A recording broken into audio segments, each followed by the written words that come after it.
안녕하십니까. 이세정 목사입니다. 아주 오래간만에 여러분들을 뵙습니다. 반갑습니다. 오늘은 예수님의 모성애라는 제목으로 예수님의 인성, 그 인격에 대해서 말씀을 나누고자 합니다. 오늘 인용할 성경 말씀은 요한복음 19장 25절에서 27절까지입니다. 제가 봉독하겠습니다. 예수의 십자가 곁에는 그 모친과 이모와 글로바의 아내 마리아와 막달라 마리아가 섰는지라. 예수께서 그 모친과 사랑하시는 제자가 곁에 섰는 것을 보시고 모친께 말씀하시되 여자여 보소서 아들이니다 하시고 또 그 제자에게 이르시되 보라 내 어머니라 하신대 그때부터 그 제자가 자기 집에 모시니라. 아멘. 지금 보고 계시는 사진은 영화 탄생의 한 장면입니다. 영화 탄생은 우리나라 최초의 신부인 김대건 신부의 일생을 조명한 영화죠. 그 영화에는 김대건 신부와 함께 최양업 신부도 등장을 합니다. 최양업 신부는 김대건 신부에 이어서 조선에서 두 번째로 신부 서품을 받은 사람입니다. 김대건 신부와 최양업 신부는 신부가 사제가 되기 위해서 조선에 온 프랑스의 피에르 모방 신부의 추천을 받아서 마카오로 유학을 떠납니다. 그 마카오에서 신학 공부를 하고 있는 동안에 조선에서는 1839년 기해박해가 일어났습니다. 기해박해는 조선에서 그 천주교를 믿는 그러한 사람들을 관군들이 박해하고 또 가진 문초를 하고 형벌을 내리는 그러한 그 대사건이었습니다. 이 최양업 신부의 어머니의 이름은 이성래, 세례명 마리아라고 하는데, 이 이성래 이 복녀는 같이 아버지와 남편과 함께 자식들과 함께 감옥에 들어가게 됩니다. 거기에서 최양업의 아버지는 옥사를 하게 되고 이 이성래 복녀는 그 한 살배기 막내 아들이 그 차가운 감옥에서 가진 그 고초를 겪고 밥을 굶는 그러한 것을 보지 못해 결국 나는 천주교 신도가 아니다라고 부인을 했습니다. 종교계에서는 이것을 이제 배교, 어포스타시라고 합니다. 그래서 이 관군들이 이 그녀를 풀어줍니다. 그 소식을 듣고 물론 이제 김대건 신부의 그 아버지도 순교를 당합니다. 이 소식들을 듣고 이 김대건 그 신부와 최양업 신부가 이 공부하고 있는 마카오에 있는 성 바울 성당에서 오열을 하면서 기도를 올리는 장면입니다. 이 이성래 복녀는 그 후에 다시 감옥에 가게 됩니다. 왜냐하면은 그 아들 그 최양업이 마카오에서 그 신부가 되기 위해서 공부를 하고 있다는 소식을 듣고 관군들이 다시 너네 가족은 정말 천주교 그 가족이구나 해서 다시 붙잡아 갔는데 그때는 이성래 이 복녀는 부인을 하지 않고 신앙 고백을 하게 됩니다. 그 이성래 복녀는 자녀들에게 절대로 천주님은 하나님이죠. 하나님을 잊지 말라면서 어떤 어려움을 당하더라도 서로 떨어지지 말고 너의 맏형 최영업이 돌아오기를 기다리라는 유언을 남기고 1940년 1월 31일 참수형을 받았습니다. 당시 그녀의 나이 39세였습니다. 예수님은 이성내 복녀가 예수님을 부인한 것을 보고 어떻게 생각하셨을까요? 마치 그 베드로가 닭이 새벽에 3번 울 때 예수님을 부인하셨듯이 이성내 그 복녀를 미워하고 저주하고 했을까요? 그렇지는 않았을 것입니다. 왜냐하면 예수님은 이 모성애가 가득한 분이기 때문에 이성내 복녀의 그 마음을 충분히 이해하고 받아들였을 것입니다. 다음 보는 그림은 어린 왕자를 쓴 프랑스의 작가 생텍쥐베리에 대한 그림입니다. 그는 세계 제2차 대전 때 공군 장교로 복무를 하게 됩니다. 그가 44살 때 1944년 7월 독일군 정찰을 위해서 코르시카 섬에서 출격을 하게 됩니다. 그때가 7월 31일인데 이른 아침 그 어린 왕자를 쓴 이 생텍쥐베리는 정찰기를 몰고 하늘로 날아오른지 돌아오지를 못했습니다. 실종된 겁니다. 그리고 그 마지막 그 출격하기 전에 그 생텍쥐베리는 자기 엄마를 그리워하며 이렇게 편지를 썼습니다. 전 엄마를 생각하면 눈앞이 캄캄합니다. 작고 늙으신 사랑하는 나의 엄마, 이 시대는 왜 이토록 불행한 걸까요? 엄마, 제가 마음속 깊은 곳에서 엄마를 안아드린 것처럼 저를 안아주세요. 라고 이 편지를 씁니다. 무려 그 생텍쥐베리는 100통의 편지를 어머니에게 보냈다고 합니다. 그런데 이 마지막 쓴 편지는 그가 실종되고 나서 1년 후에 도착했다고 합니다. 어머니한테. 어머니는 그 편지를 보고 심한 오열을 했습니다. 이 생텍쥐베리 어머니는 자기의 방식대로 어린 5남매를 양육을 했습니다. 그런데 그래서 이 마지막까지 온 편지 모두 해서 100통의 편지를 갖고 책을 발간했습니다. 지금도 그 우리 각 서점에 가면은 이 생텍쥐베리의 편지라는 책을 구입해 읽으실 수가 있습니다. 생텍쥐베리가 실종되고 난 후에도 의연하게 버티던 어머니가 그 마지막 편지를 1년 후에 받아봤을 때 얼마나 가슴이 아팠겠습니까? 그 죽고 나서 그 생텍쥐베리는 어머니와 같이 어머니를 안아드렸을까요? 또 그 어머니는 생텍쥐베리를 안아드렸을까요? 하늘나라에서, 즉 천국에서 저는 만났으리라고 봅니다. 예수 그리스도를 구주로 영접한 사람들은 천국으로 가는데 저는 이 생텍쥐베리와 그 어머니가 그리스도인이라고 생각을 합니다.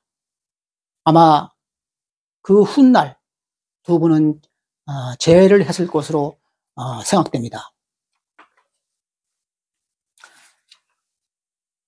그 강인한 그 공군 소령 생텍쥐베리도 결국 어머니의 품을 그리는 약한 아들이었습니다.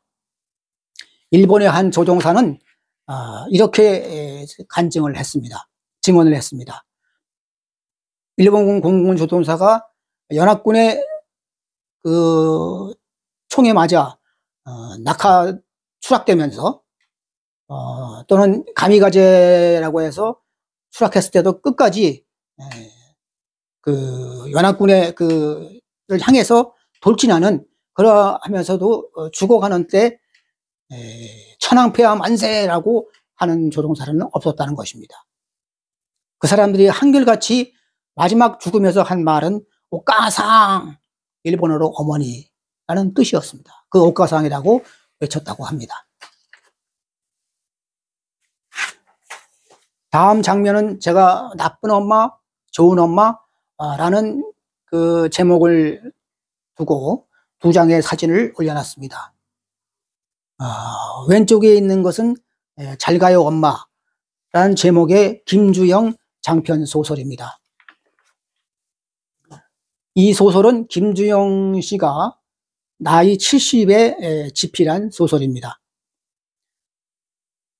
그리고 이 소설은 소설가 김주영이 자기의 어렸을 때 겪었던 것을 그대로 옮겨 적었다고 하죠. 처음에는 소설이 이렇게 시작됩니다. 서울 사는 동안에 그 70이 다 된 이 주인공에게 전화가 걸려옵니다. 그 전화는 자기와 그 아버지가 다른 그 동생으로부터 어머니가 돌아가셨다는 전화를 받고 고향으로 장례를 치르기 위해서 내려가는 걸로 이렇게 시작됩니다.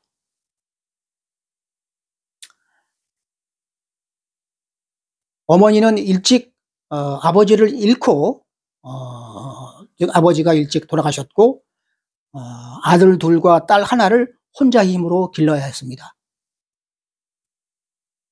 삶이 너무 버거워서 재혼을 할 수밖에 없었죠. 그랬을 때 이 아들 정주영은, 거들 김주영은 어머니의 사랑을 잃기 시작합니다. 이 계부가 있기 때문에 실제도 그렇지만 이 심리적으로 더 어머니와 거리감을 두게 되는 것이죠. 한 번은 그 김주영이 자기가 건너방 가난해서 난방도 충분히 하지 못하는 그런 자기 건너방에서 싸늘한 방에서 누워 자고 있을 때 어머니가 그 자기 곁으로 건너왔습니다. 곁으로 건너와서 그 아들을 끼안고 눈물을 흘렸습니다. 그 가엾다고 내가 어머니가 제대로 역할을 못 해주는구나 그런 뜻으로 이렇게 울었겠죠. 그럴 때 그 목덜미에 떨어지는 그 어머니의 눈물을 보고 나는 어머니가 있구나. 소풍 때 말고는 점심을 먹어본 적이 없는 그 소년 김주영은 내게도 엄마가 존재한다라는 것을 느끼며 눈물을 쏟습니다. 그리고 집을 나가게 됩니다. 그래서 그때부터 혼자 떨어져서 살게 되는 거죠. 그 후로 그 어머니의 뭐 소식을 접하겠지만은 고향에 찾아가진 않았다가 이렇게 어머니가 돌아가셨다는 얘기를 들은 것입니다. 이 조선일보 논설위원 김광일 씨는 이 잘 가요 엄마라는 그 책을 그런 칼럼을 썼는데 그때는 이제 김광일 논설위원이 이제 기자 때입니다만은 이렇게 썼습니다.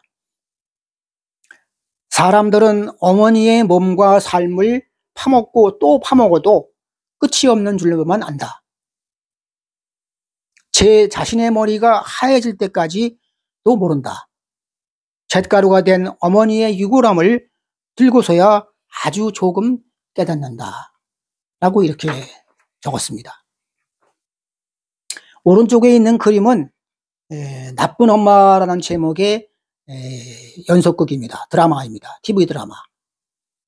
JTBC에서 아주 그 수요일과 목요일에 인기리에 방영된 것인데 왼쪽에 있는 그 청년이 강호라는 그 아들이고 오른쪽에 있는 어머니입니다. 그 어머니가 그 남이란 씨가 이 연기를 했는데 아주 연기가 훌륭해서 저도 많이 감동을 받았고 그 남이란 배우를 다시 평가하는 계기가 되었습니다. 이 람이라는 어머니는 아버지도 없이 호르몬이로 이 아들을 꿋꿋하게 키웠습니다. 그런데 이제 스파르타식으로 교육을 시켰습니다. 오직 공부. 그래서 이 아들은 항상 그 중압감, 거기에 대한 중압감과 스트레스를 받고 살았죠. 그렇지만은 그 덕에 이 강호는 사법시험에 합격하여 검사가 됩니다. 그리고 이 강호는 자기 아버지가 억울하게 돌아가셨다는 것을 알고 그 아버지의 그 한을 풀어주기 위해서, 즉 한을 풀어주기 위해서 그 자기 아버지를 가해한 그 사람의 사위로 들어갑니다. 사위로 어떻게 들어가냐면은 그 사위 장인어들 될 사람이 국회의원인데 그 국회의원의 맞수 라이벌이죠. 그러면서도 친한 관계인 한 재력가의 아들에게 양자로 들어가서 그 두 사람이 사돈을 맺는 방식으로 이렇게 진행이 됩니다. 이제 한 번은 그 강호가 자기 아내 될 사람하고 같이 어머니를 찾아갑니다. 인사를 드리러 간 거겠죠. 그때 이 동네에서는 아주 잔치 분위기였습니다.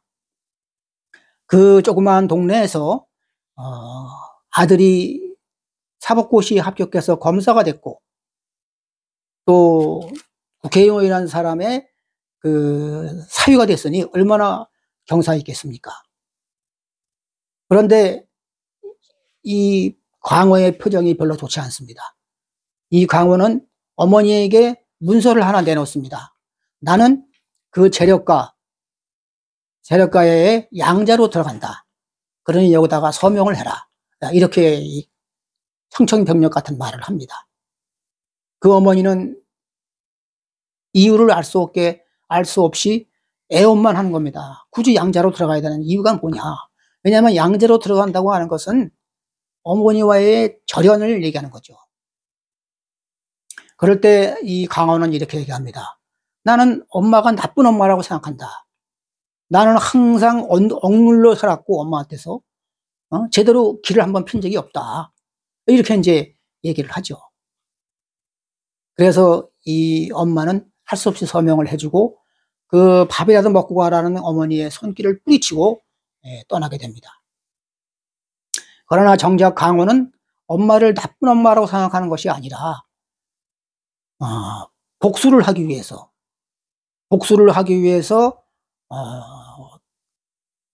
불가피하게 선택한 그 선택에 대해서 그것을 마치 정당화하기 위해서 어머니에게 나하고 정을 끊어라. 이렇게 모질게 마음에도 없는 말을 하는 것이죠. 그리고 집을 떠나서 그 남녀가 차를 타고 가다가 그 차에서 타고 가다가 큰 교통사고가 납니다.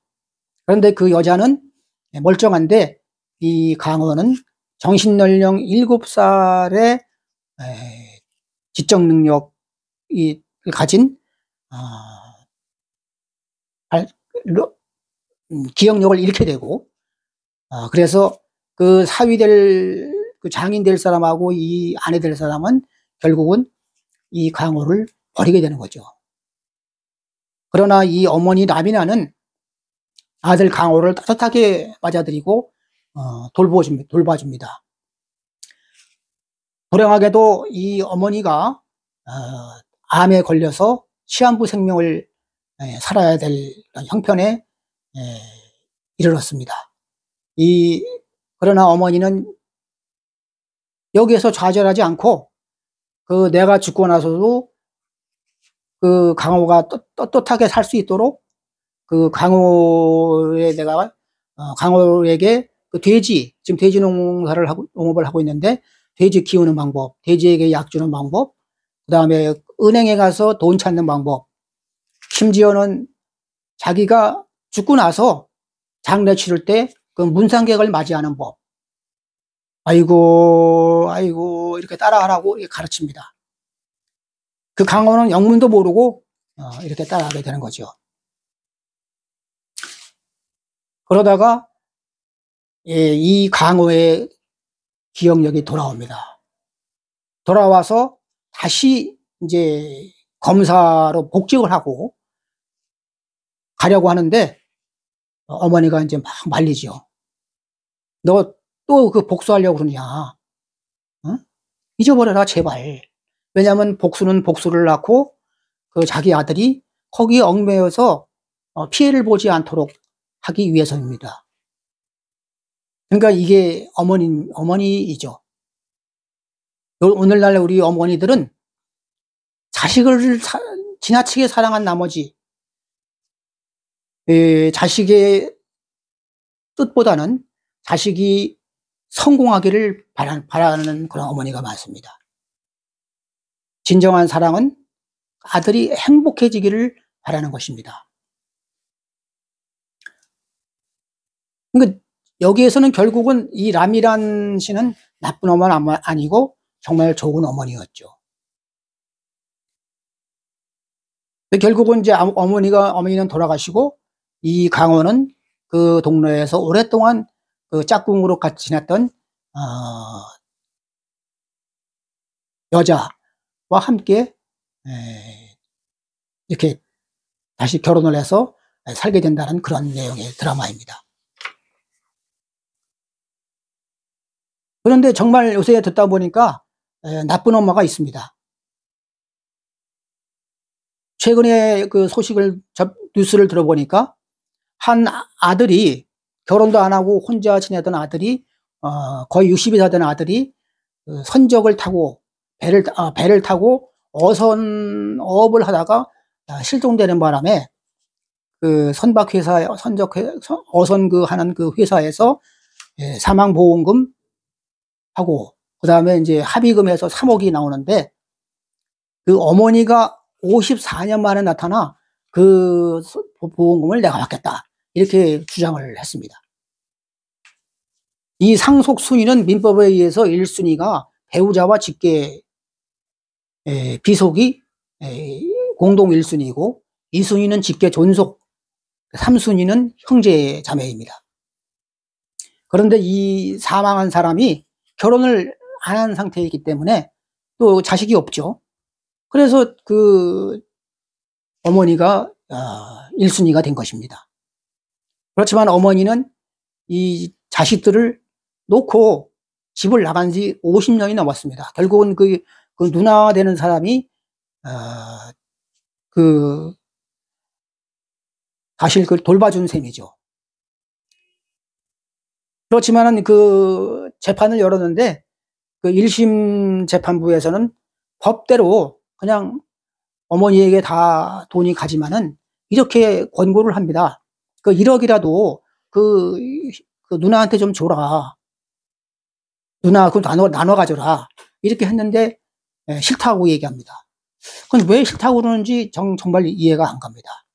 자기가 생모인데 자기가 배 아파서 난 자식인데 키우지도 못하고 집을 나간 사람이 그 염치가 있어야 되는 거 아닙니까?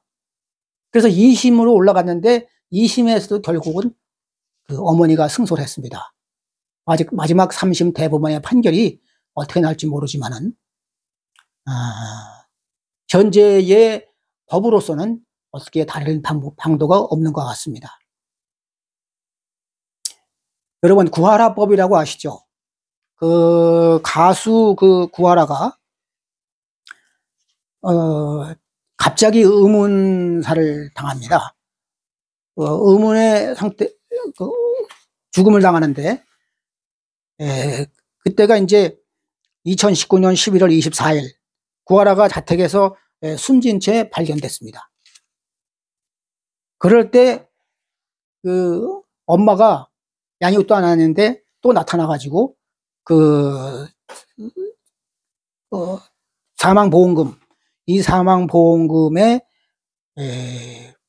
50%를 내가 가져가겠다. 이렇게 얘기했습니다. 그랬더니 그 친오빠가 이 국민청원을 넣었죠. 사망보험금이 아니라 이제 상속이죠. 재산이 이제 구하라가 좀 있는 것 같습니다. 그래서 양육의 책임을 지지 아니한 그러한 부모는 상속받을 수 없다라는 것을 민법에다가 1004조에다가 그런 내용을 추가하는 것을 여러 국회의원들이 발의를 했습니다. 그런데 지금 2, 3년이 지나도록 이것이 통과되지 않고 있습니다. 물론 여러 가지 문제점도 있고, 그런데 국회의원들이 지금까지 무엇을 하느라 이것을 처리하지 않고 있는지. 사회 정의라는 게 뭡니까? 권리가, 의무를 다하지 않은 사람에게는 과실이 돌아가지 않고 정말 자기 의무가 아님에도 헌신한 그런 사람에게 정말 조금이라도 보상이 돌아갈 수 있도록 이렇게 하는 것이 정의로운 사회 아닙니까? 지금 국회의원들이 하는 이 정쟁, 참 수준 낮은 그런 정쟁들, 언어 이런 걸 보면은 우리나라의 수준은 앞으로는 성장이 여기까지겠구나 하는 것을 느끼게 됩니다. 참 매우 안타깝고, 나는 그 국회의원들이 아주 가련해 보이기까지 합니다. 여러분들 그 드라마 왜 그래 풍상시 라고 들어보셨는지 모르겠습니다.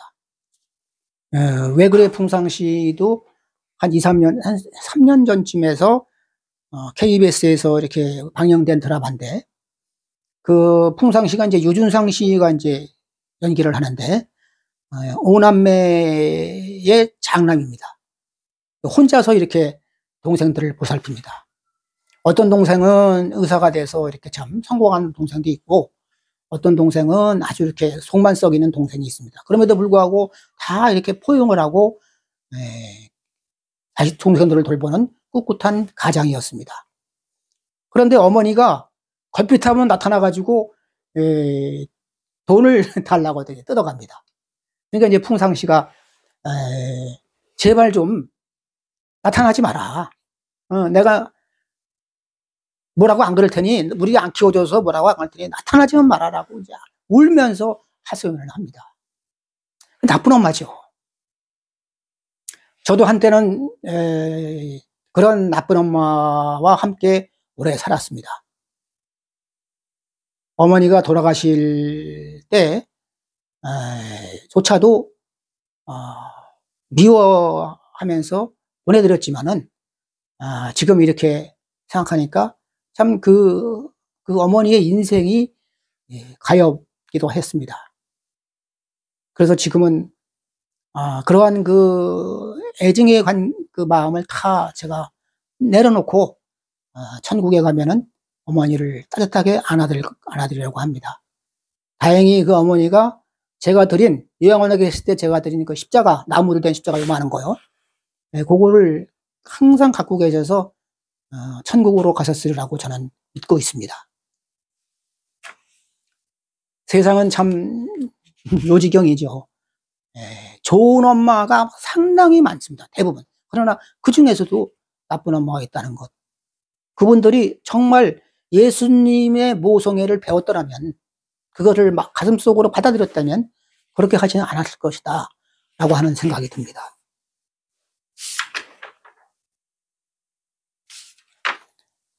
다음에는 이제 그 보시는 그 장면은 사일런스라는 영화입니다. 이게 원래는 원작은 일본의 그 엔도 소샤쿠라는 작가가 쓴 침묵이 원작입니다. 포르투갈에서 선교사 2명이 그들보다 먼저 일본으로 선교하러 갔다가 소식이 끊겼습니다. 그래서 그걸 내막을 알아보고 어려운 일이 있으면은 도와주고 구출해내기 위하여 3명의 신부가 갑니다. 근데 한 명은 이제 가자마자 이제 죽게 되고, 2명이 그 속에 그 천주교를 믿는 일본인 사람과 같이 뭐 동굴 속에서도 예배를 드리고 이렇게 하면서 선교 사업을 하면서 수소문해서 이제 그 스승을 찾게 되는 거죠. 그 스승 이름이 페레이라라고 하는 사람인데, 결국은 나중에 알아보니까 이 페레이라고 하는 신부는 자기의 그 신앙을 부인하게 됩니다. 목숨을 연명하기 위해서. 그래서 그거를 흔히 아까 말씀드린 어포스타시, 배교라고 합니다. 그래서 일본의 그 관군들은 배교한 사람은 처형하지 않는 그런 제도가 있는 것 같습니다. 그러다가 이 로드리게스라고 가르페라는 두 선교사가 붙잡힙니다. 그 천주교를 믿는 사람을 잡았을 때 우리 한국의 그 기해박해 뭐 이런 것처럼 엄청나게 그 처참하게 죽이고 고문을 합니다. 그 중에 하나가 이제 구멍 매달기라고 하는 것이 있는데, 이 양쪽 귀에다가 이제 칼을 베어서 피를 흘리게 하면서 거꾸로 매답니다. 엄청나게 피를 많이 흘리겠죠. 그러다 거의 죽을 때 피를 많이 흘려서 정신이 없을 때쯤 이 발을 매달았던 그 노끈 밧줄을 끊어버립니다. 그래서 이제 구덩이에 들어가서 죽게 되는 그러한 그 처형을 주로 했습니다. 근데 이 선교사가 한 명이 그 선교사가 두 명인지 하여튼 한 명을 거기다 세워놓고 그 천주교 신도를 한 사람 한 사람 이렇게 구멍 매달기 처형을 합니다. 그 사람들은 그 부인을 안 해요. 신앙 고백을 하면서 죽습니다. 순교하는 거죠. 그러면서 그 서양 선교사한테 이 사람들이 그 선교 처형하는 그 앞에 그 돌판이 하나 있는데, 그 돌판에 예수님의 얼굴이 새겨져 있습니다. 그 얼굴을 내가 밟으면 내가 이 사람들을 더 처형하지 않겠다, 이렇게 얘기를 합니다. 근데 이 선교사가 그걸 대뜸 그렇게 할 수가 없죠. 제가 선교사인데, 예수님을 따르는 선교사인데 예수님의 얼굴을 어떻게 우리가 짓밟습니까? 우리가 한국인이 태극기를 짓밟으라고 하는 것과 똑같은 거죠. 아니, 그거보다 그 이상입니다. 그래서 계속 한 사람 너 아직 안 밟을 테야? 그래서 계속 이렇게 죽이는데, 그때 막 울면서 이 선교사가 갈등을 합니다. 그때 이 선교사는 예수님의 음성을 듣습니다. 내 발의 아픔을 내가 가장 잘 알고 있으니 나를 밟아도 좋다. 나는 너희들에게 짓밟히기 위해 태어났고 너희들의 아픔을 나누어 갖기 위해 십자가를 짊어진 것이다. 그때 이 일본 있는 신도들과 이 선교사들은 왜 예수님은 그렇게 많이 사람이 죽어가는데 침묵을 하고 있는 건가? 그래서 그것을 원망하기도 했습니다. 그러나 예수님이 여기서 침묵을 깨고 그 돌판을 밟아라 라고 말을 한 것입니다. 그러니까 예수님은 우리의 아픈 마음에 계속 지켜보시고 정말 애절하게 우리가 눈물을 흘릴 때 어머니가 우리에게 다가오는 것처럼 예수님은 항상 우리의 사정을 눈여겨보시고 우리의 말을 경청하시고 우리가 바라고자 하는 말을 안 해도 예수님은 미리 알아서 이렇게 우리를 한순간 한순간 도와주고 계시는 겁니다. 다음 사진은 내가 네게 무엇을 해주기를 원하느냐. 예수님이 저 위에 갈릴리에서 요단강 줄기를 따라 예루살렘으로 마지막 십자가에 못 박혀 돌아가시기 위해서 예루살렘으로 가는 거의 다 와서 여리고라고 하는 마을에 들렸습니다. 여리고라는 마을에 들려서 여러 사람이 뒤를 따르죠. 그때 한 소경이, 눈먼 자가 소경이 다윗의 자손 예수여 나를 불쌍히 여기소서 이렇게 이제 외칩니다. 큰 소리로.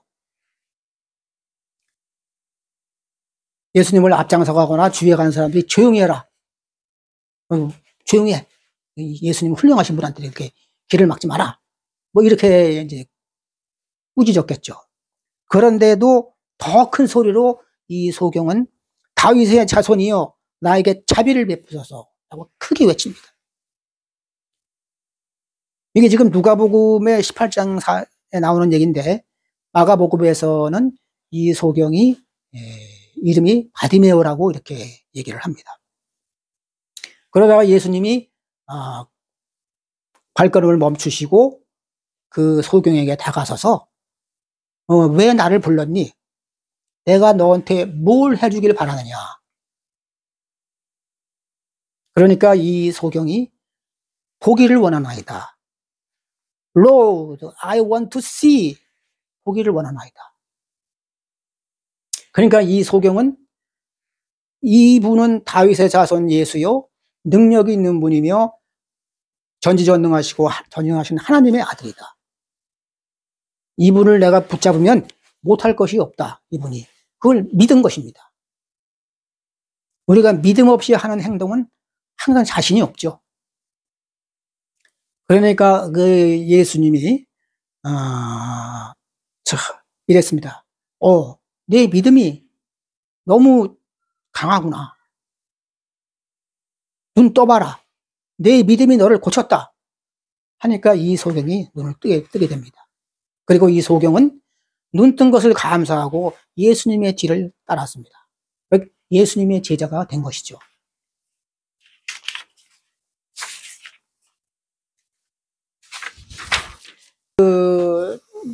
제가 이제 좋아하는 노래, 엄마꽃이라는 노래가 있습니다. 그 노래 콘테스트, 미스터 트롯인가요? 국민가수인가 하는 데서 나온 건데, 이게 박성훈과 그 송도헌, 이 두 초등학교 소년들 같아요. 이 소년이 둘이서 같이 노래를 불렀는데, 거기 이제 참석한 그 관중들도 그렇겠지만, 저도 매우 감동을 받았습니다. 그 가사가 이렇게 됐습니다. 오래된 사진 속에 어여쁜 당신의 얼굴, 청춘의 달콤했던 꿈들은 모두 과거로만 남아버렸나. 아들, 딸을 키우시느라 버려야만 했던 것들, 후회한 점 없으시다는 나밖에 모를 사람. 꽃이 피었네, 꽃이 피었네, 우리 엄마 젊었을 적에.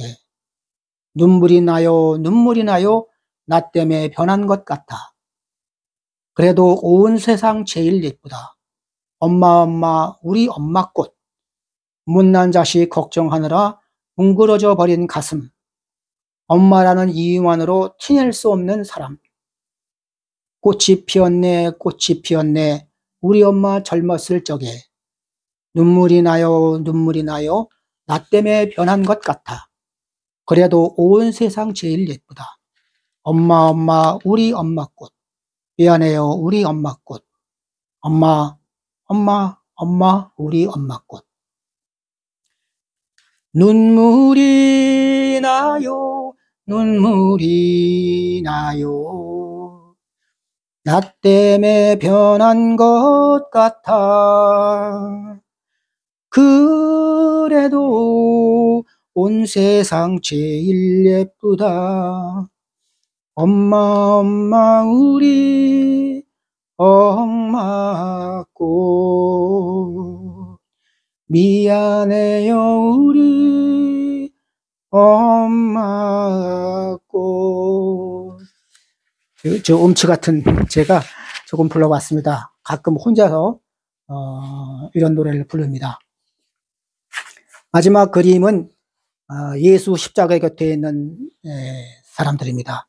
예수님이 십자가에 못 박혀 돌아가셨을 때 죽어가면서 이게 아래를 보니까 제가 처음에 성경 말씀 요한복음에서 읽어드리는 바와 같이 예수의 어머니 마리아와 예수의 이모, 그리고 글로바의 아내, 글로바라는 사람의 아내 마리아, 네, 막달라 마리아, 사도 요한, 이렇게 5명이 있다고 성경에 나왔지만 여기 그림에는 지금 4사람이 나와 있습니다. 거기에서 예수님은 죽어가면서도 양손과 발에 못을 박힌 그런 고통 속에서도 자기의 홀로 남으신 어머니를 걱정하시는 겁니다. 그래서 어머니에게 제자가 곁에 섰는 것을 보시고 그 모친께 말씀하시되 여자여 보소서 아들이니다. 그리고 또 그 요한 제자에게는 내 어머니라 오늘부터 하니까 요한은 그거에 순종하고 자기 집에 가서 보셨다고 했습니다.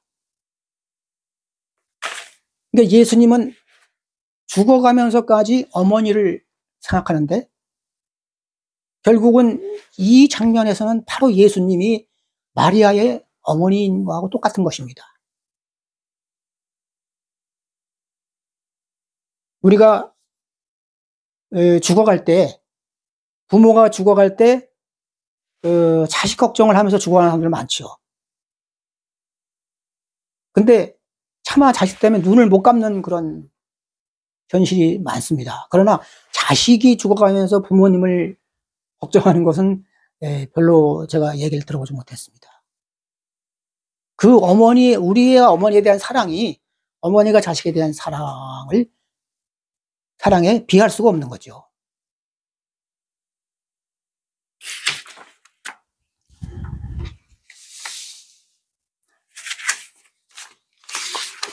아버지는 우리에게 지혜와 그 다음에 강건함, 이런 것을, 또 용기, 이런 것을 주시지만 어머니는 우리가 고독하고 힘들 때 우리를 안아주시고 위로해 주시는 분입니다.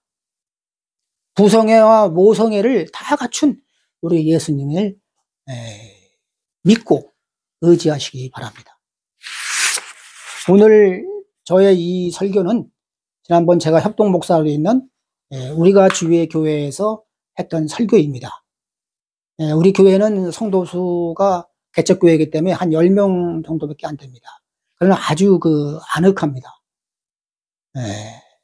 그리고 제가 존경하는 박노철 목사님이 이제 담임 목사고 제가 협동 목사로 있는데 여러분을 기다리고 있습니다. 오시면은 우리가 정말 형제자매처럼 따뜻하게 맞아드리고, 또 제가 이제 공무원 생활을 오래 했습니다. 그래서 여러분들에게 무슨 생활 법률 이런 것도 상담해드리고, 또 공부가 필요하신 분에게는 제가 개인 수업도 시켜줄 수 있는 그런 준비가 되어 있습니다. 지금 화면에서 보는 바와 같이 주소와 제 전화번호가 나와 있습니다. 언제든지 연락 주시기 바랍니다. 마지막으로 기도하겠습니다. 사랑이 많으신 하나님, 오늘 우리에게 생명 주시고 예수님의 어머니 같은 사랑을 알게 하시니 감사합니다. 주님을 항상 경배하고 찬양하게 하옵소서. 또 그 받은 사랑을 다른 사람들에게도 나누게 하여 주시옵소서.